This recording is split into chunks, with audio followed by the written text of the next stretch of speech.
The statements we're about to show you are from the Holy Quran, and is said to be the official, unchanged, pure word of God, revealed over 1400 years ago.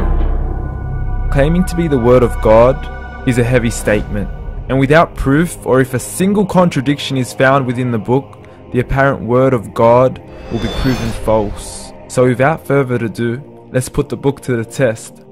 In the 23rd chapter, titled The Believers, from the 12th to the 14th verses, God is said to give a detailed description of how the human being is formed.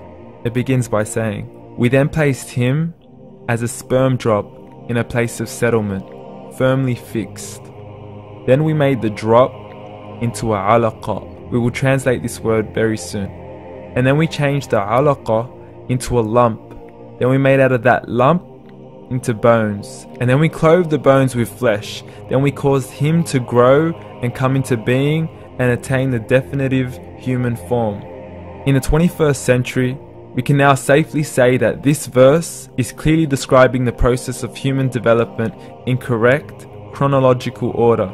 However, what we should be paying attention to in particular is the second stage, referring to the development of the embryo. The specific word used to describe the embryo in this verse is the word alaqa. The word alaqa, when translated into English, can mean three separate things. Firstly, a blood clot, or to be suspended, that is to be hanging or clinging to something, or thirdly and finally, a leech. Now, all three definitions don't come anywhere near what we perceive to be the human embryo. So, why are these words used, and what significance do they share with the human embryo? Can the embryo be described as a blood clot? Well, what do you think?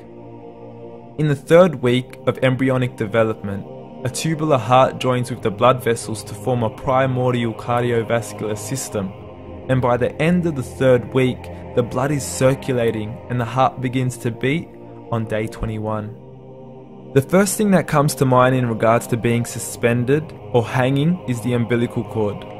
But we can't use that example because we are simply referring to step 2, before the baby has even formed. But we now know today that the umbilical cord is formed from the connecting stalk. And the connecting stalk is formed as soon as the embryo is formed.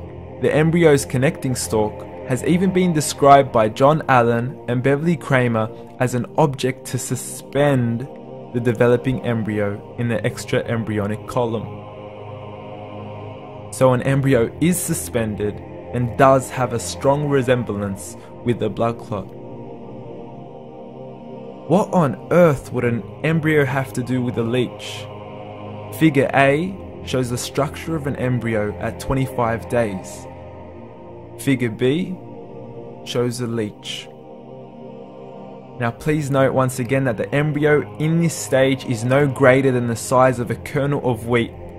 This is an X-ray of the embryo at 22 days.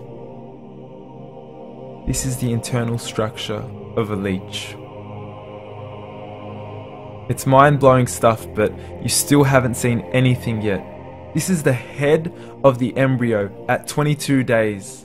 The detail you are seeing right now is absolutely impossible to be seen with the human eye and can only be seen with a microscope. This is the back end of a leech. There's no other words used to describe this other than mind-blowing.